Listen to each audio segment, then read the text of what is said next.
కూటమి ప్రభుత్వం విధి విధానాలు, అభివృద్ధి కార్యక్రమాలు, సంక్షేమ పథకాలకు ఆకర్షితులై 45వ డివిజన్లో కోటిలింగేశ్వర ఆలయం చైర్మన్ కొయ్యల రమణ ఆధ్వర్యంలో ఆనంద్ పొట్ట సారథ్యంలో వైఎస్ఆర్ కాంగ్రెస్ పార్టీకి చెందిన సుమారు 250 మంది టీడీపీలోకి చేరారు.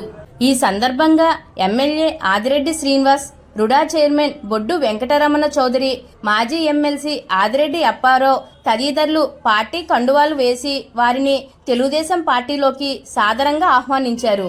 ఈ కార్యక్రమంలో పార్టీ నాయకులు, కార్యకర్తలు, అధిక సంఖ్యలో స్థానిక ప్రజలు తదితరులు పాల్గొన్నారు.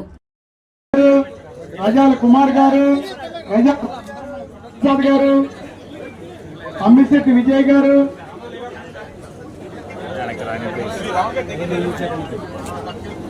ఆలకుడి యాకోబు గారు,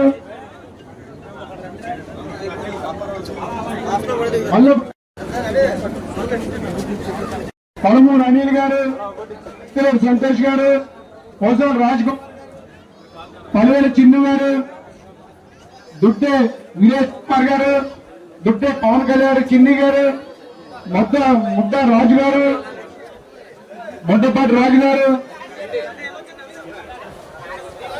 బలవర్ శివ గారు, పూసల శివ గారు, వడ్డీ శ్రీధర్ దాస్ గారు, వడ్డీ సుధీర్ దాస్ గారు, దేవర్ బేస్ గారు,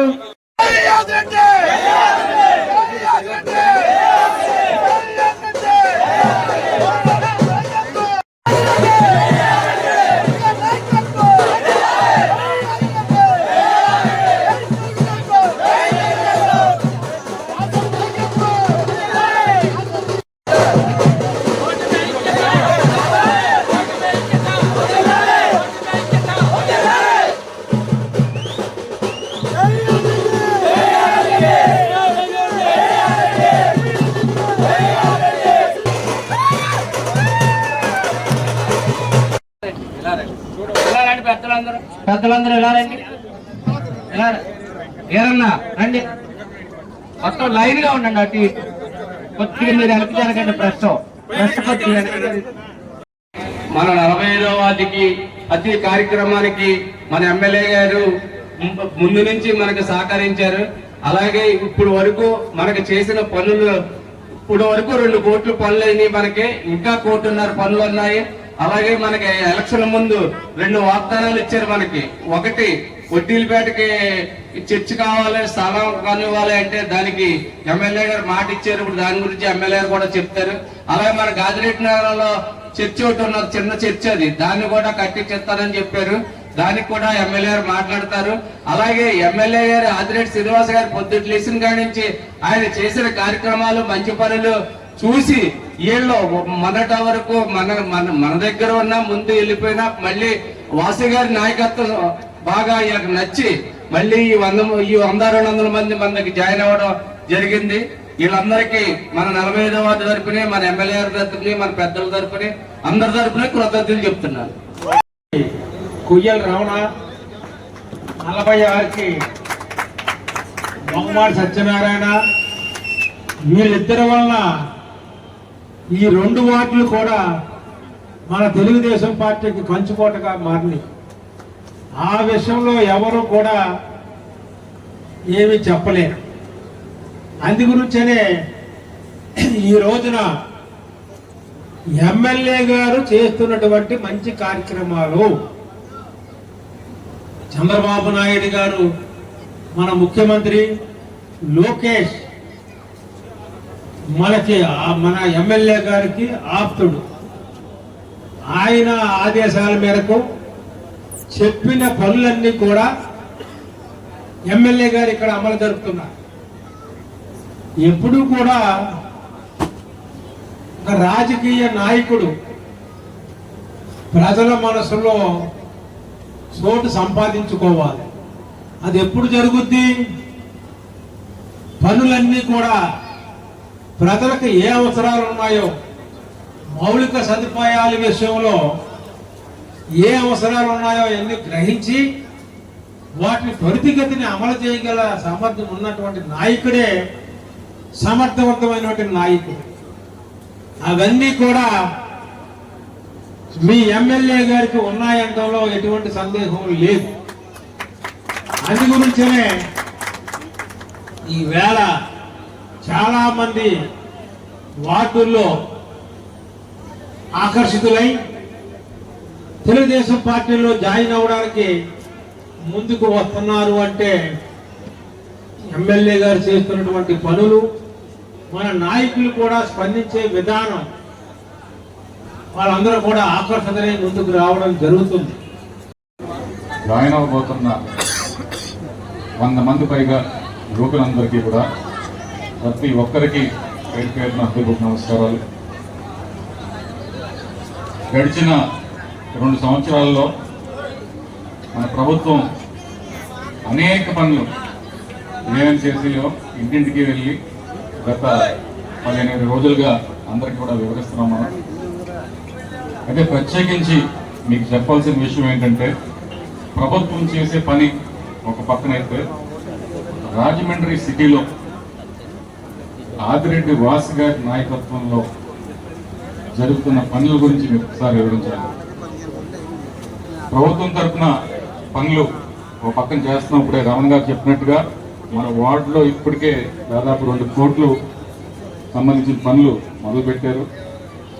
రాజమండ్రి నగరంలో పూర్తిగా అంటే ఏదైతే డ్రైనేజ్ వ్యవస్థ ఉందో పూర్తిగా ఆధునీకరణ చేయాలని చెప్పి ఒక సర్వే నడుస్తుంది. కాంటూర్ మ్యాప్స్ ప్రతి దానికి కూడా తీసుకుంటున్నాం.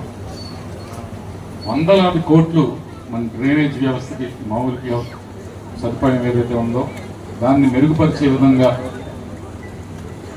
ఈ నిధులు తీసుకురావడానికి, ఈ 100 కోట్లు తీసుకురావడానికి బాగా ముఖ్యమైన కారకులు, ఎక్కువ చొరవ తీసుకున్నటువంటి వ్యక్తి ఆదిరెడ్డి శ్రీనివాస్ గారు. ప్రభుత్వం చేపడుతున్న నిధులతో చేపట్టే పనులు ఒక వ్యక్తి అయితే, మన ప్రభుత్వం అధికారంలోకి రాగానే వాసు బర్త్డే అంటే పుట్టినరోజు జరుపుకుంటున్నాడు అని చెప్పి బర్త్డే విషెస్ చెప్దామని చెప్పి ఒకరోజు బయలుదేరు ఆర్ట్స్ కాలేజ్కి వెళ్ళాం. అక్కడ ఉన్నారంటే అక్కడ వేలాది మంది యువకులు అంతా ఉద్యోగం కోసం ఎదురు చూస్తున్నారు. వారికి ఒక మెగా జాబ్ క్యాంప్ పెట్టారు అక్కడ. అది ప్రభుత్వం చేస్తున్నటువంటి పని కాదండి, స్వయంగా తన సొంత డబ్బులతో ఆదిరెడ్డి శ్రీనివాస్ గారు వారి చారిటబుల్ ట్రస్ట్ ద్వారా ఏర్పాటు చేసినటువంటి కార్యక్రమం. వేలాది మందికి ఆ రోజు రాజమండ్రి యువకులకి ఉద్యోగం ఇవ్వడం జరిగింది. తర్వాత ఆంటర్‌ప్రెన్యూర్‌షిప్ సమిట్ అని చెప్పేసి యువకులకు పెట్టారు. అది కూడా ఎమ్మెల్యే గారి సొంత ఖర్చుతో వారి ట్రస్ట్ ద్వారా అద్భుతమైనటువంటి కార్యక్రమం అది. అంటే యువకులంతా కూడా మంచి ఆంటర్‌ప్రెన్యూర్స్గా, వ్యాపారవేత్తలుగా, పారిశ్రామికవేత్తలుగా ఎదగాలని చెప్పేసి ఆయన కోరిక. కాబట్టి మీరంతా అంటే ప్రభుత్వం మనం ఎంత చేస్తున్నప్పటికీ కూడా తన సొంతగా తన ట్రస్ట్లో చేస్తున్నటువంటి పనులు ఏ విధంగా చేస్తే మీరంతా గమనించాలి. ఎటువంటి వ్యక్తి మీ ముందు ఉన్న ఎమ్మెల్యే గారు అని చెప్పేసి ఒక్కసారి మీరంతా గుర్తు చేసుకోవాలి.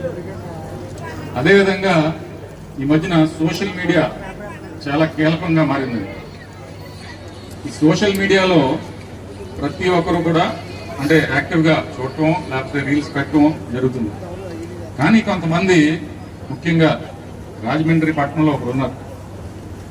ఆయనకేంటంటే వేరే జీవితం ఏమీ లేదు, కేవలం రీల్స్ కోసమే బతుకుతున్నట్టుగా ఒక వైఎస్ఆర్ నాయకుడు ఈ మధ్యన రాజమండ్రిలో కనిపిస్తున్నారు.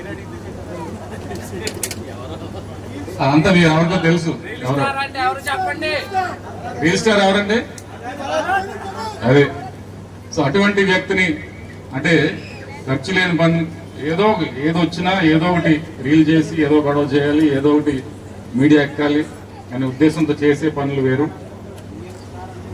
యువకులకి ఉద్యోగం కల్పించాలనే తపన, ఇక్కడ ఉన్నటువంటి ప్రతి ఒక్కరూ పేదవాళ్ళకి జీవితాల్లో మార్పు తేవాలనే తపన, రాజమండ్రి నగరాన్ని మార్చి మౌలిక వ్యవస్థలంతా కూడా ఇక్కడ మార్చాలి, మెరుగుపరచాలనే తపన, ఇవన్నీ కూడా శ్రీనివాస్ గారిలో ఉన్నాయి, ఆదిరెడ్డి వాసు గారిలో ఉన్నాయి. కాబట్టి వారిని పూర్తిగా దీవించాలని మీ అందరినీ కూడా కోరుకుంటూ సెలవు తీసుకున్నాం. Thank you. నాయకానికి తెలుగుదేశం పార్టీ కార్యకర్తలకి నమస్కరించుకుంటూ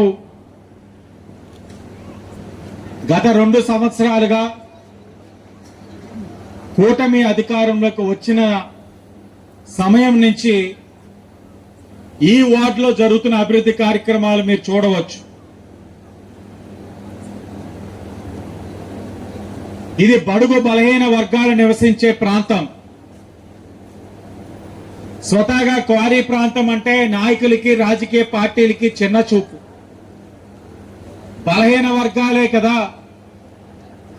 ఎన్నికల సమయంలో వచ్చి కనబడదాం, మిగతా 4.5 సంవత్సరాలు వారికి కనబడాల్సిన అవసరం లేదు, ఎప్పుడైనా వస్తే అతి దగ్గరలో చేస్తాంలే అన్ని పనులని చెప్పి కాలం గడిపేద్దామని ఆలోచించే రాజకీయ నాయకులు, రాజకీయ పార్టీలు ఎన్నికల సమయంలో కూడా వస్తారు. మా వడ్డీలపేట వాళ్ళు ఉన్నారు, వాళ్ళకి హామీలు ఇస్తారు. చర్చలు ఉంటాయి, చర్చల్లో హామీలు ఇస్తారు. ఇందిరానగర్ ఉంటుంది, ఇందిరానగర్ దగ్గరికి వచ్చి హామీలు ఇస్తారు. గాదిరెడ్డి నగర్ ఉంటుంది, గాదిరెడ్డి నగర్ లో హామీలు ఇస్తారు. అంటే హామీలు ఇచ్చుకుంటూనే గత దశాబ్దాలుగా ముందుకు వెళ్తా ఉంది రాజకీయ వ్యవస్థ. ఒక బలహీన వర్గానికి సంబంధించిన వ్యక్తిగా రాజకీయంగా క్వారీ ప్రాంతంలోని మార్పులు తీసుకురావాలి, ప్రజల్లోని ఒక జీవన ప్రమాణాలు పెంచాలని ఒక ఆలోచనతో ఒక బలమైన రాజకీయ పార్టీ నుంచి వచ్చిన వ్యక్తిగా ఏం చేస్తే మంచిదన్నది అనునిత్యం ఆలోచించాం. ఈ 2 సంవత్సరాల్లో మీరు చూడండి, ఈ వార్డులో ఎన్ని అభివృద్ధి కార్యక్రమాలు చేశాం. ఎక్కడ అవసరమైతే అక్కడ లైట్లు వేసుకున్నాం, రోడ్లు వేసుకున్నాం, డ్రైన్లు వేసుకున్నాం. ఎప్పుడూ ఊహించిన విధంగా ఇందిరానగర్ లో ఏదైతే పార్క్ ఉందో ఆ పార్కులోనే ప్రతి సంవత్సరం క్రిస్మస్ వేడుకలు జరుపుకుంటా ఉంటాం. జరుపుకుంటున్న ప్రతిసారి మీరు అడుగుతారు, పార్క్ ని డెవలప్ చేయండి చెయ్యండి అని. మొన్ననే కొబ్బరికాయ కొట్టాం. అతి దగ్గరలో ఆ పార్క్ లో మంచి వాకింగ్ ట్రాక్ తోటి, జిమ్ ఎక్విప్మెంట్ తో మీ అందరి కోరికని అతి దగ్గరలో నెరవేరుస్తామని మీ అందరికీ హామీ ఇస్తా ఉన్నాం. మీరు కూడా ఆలోచించాలి. ఇక్కడ యువత ఉన్నారు, వాళ్ళ తండ్రులు ఉన్నారు, వారి తాతలు ఉన్నారు, వారి యొక్క పెద్దలు ఉన్నారు. సుమారు 70-80 సంవత్సరాలుగా ఇక్కడే కంపోస్ట్ యార్డ్ ఉంది. ఇక్కడే ఉందా లేదా? నగరంలోనే ఉన్న చెత్త అంతా ఇక్కడికే తీసుకొచ్చేస్తా ఉన్నారు. మీరెప్పుడు కూడా ఇబ్బందులు పడుతూనే ఉన్నారు. దాన్ని ఎదుర్కొంటానే ఆర్ఎండ్బి కాలనీ ఉంది, వాళ్ళు బాధపడుతున్నారు. పక్కనే ఉన్న రత్నంపేట ఉంది, వారు బాధపడుతున్నారు. ఆ పక్కనే లోదరగిరి ఉంది, వారు బాధపడుతున్నారు. ఇక్కడే శ్రీలంక ఉంది, రాజీవ్ గాంధీ కాలనీ, వారు కూడా బాధపడుతున్నారు. ప్రతిసారి అడుగుతారు, కంపోస్ట్ యార్డ్కి శాశ్వత పరిష్కారం చూపించండి అని. ఈరోజు శాసనసభ్యుడిగా నేను గర్వంగా చెప్తా ఉన్నా, సుమారు 70 సంవత్సరాలుగా ఎంతో మంది రాజకీయ నాయకులు వచ్చారు వెళ్ళారు, వాళ్ళెవ్వరూ చెయ్యనిది అనేకమైన రాజకీయ పార్టీలు వచ్చినాయి వెళ్ళినాయి. ఈ రోజు వాళ్ళెవరూ చెయ్యలేనిది ఈ రోజు కూటమి ప్రభుత్వం చేసి చూపిస్తా ఉంది. వచ్చే సంవత్సరం కల్లా కంపోస్ట్ యార్డ్ లోని చెత్త వేయడం పూర్తిగా పరిష్కరిస్తున్నాం. ఇంకెక్కడి నుంచి నగరంలో ఏదైతే ఒక సంవత్సరం అయిన తర్వాత పెద్దాపురంలోని వేస్ట్ ఎనర్జీ ప్లాంట్ నిర్మాణం జరుగుతా ఉందో, 7-8 నెలల్లో పూర్తి చేసుకోబోతా ఉందో, ఇక్కడి నుంచి నగరంలో ఏదైతే రోజుకి ఇన్ని టన్నుల కొద్ది చెత్త పేరుపోతా ఉందో, ఆ చెత్తని లారీల మీద ఏదైతే సేకరిస్తా ఉన్నామో, నేరుగా లారీలు మన నగరంలో కంపోస్ట్ యార్డ్ లోనే చెత్త వేయరు. ఆ లారీలు పెద్దాపురంకే వెళ్తాయి, పెద్దాపురంలోనే ట్రీట్మెంట్ అవుతుంది. ఇంకా కంపోస్ట్ యార్డ్ లోని చెత్త వేయడం అనేది ఉండదు. శాశ్వత పరిష్కారం చూపించింది కూటమి ప్రభుత్వం అన్నది మీరందరూ చెప్పాలి. మరి ఈ సంవత్సరం లోపు ఏంటి అని అంటే, ఈ సంవత్సరం లోపు కూడా మీకు ఇబ్బందులు లేకుండా చిన్న ప్లాంట్ ని అక్కడ నిర్మాణం చేసుకొని వచ్చే నెల ఆఖరికల్లా ప్లాంట్ ని నిర్మాణం చేసి ఈ సంవత్సరం పొడుగును కూడా వచ్చే దాన్ని అక్కడికక్కడే ట్రీట్మెంట్ చేసి ఏ వ్యర్థాలు రాకుండా మీకు అన్నిటికీ కూడా ఈ కూటమి ప్రభుత్వం ఆలోచిస్తా ఉంది. అలాగే మరి దశాబ్దాలుగా పేరుపోయిన చెత్త, దాన్ని లెగసీ వేస్ట్ అంటాం.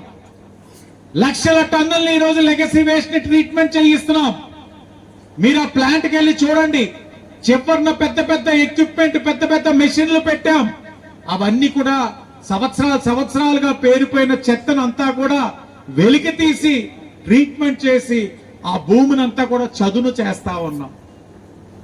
ఎప్పుడైనా ఇంతకుముందు రాజకీయ పార్టీలు ఎలా చెప్పగలిగారా? కంపోస్ట్ యార్డ్కి శాశ్వత పరిష్కారం చూపించగలిగినా? ఎప్పుడు లేదే. ఈరోజు చేయగలుగుతున్నాం. ఇదే కూటమి ప్రభుత్వం ఒక చిత్తశుద్ధి, మీ శాసనసభ్యుడికి మీ పట్ల ఉన్న బాధ్యత. అలాగే నీటి సమస్య కూడా ఎలక్షన్ టైంలో క్వారీ ప్రాంతంలో ఉన్న 5 వార్డులు ఉదయం 1 గంట వస్తా ఉంది, సాయంత్రం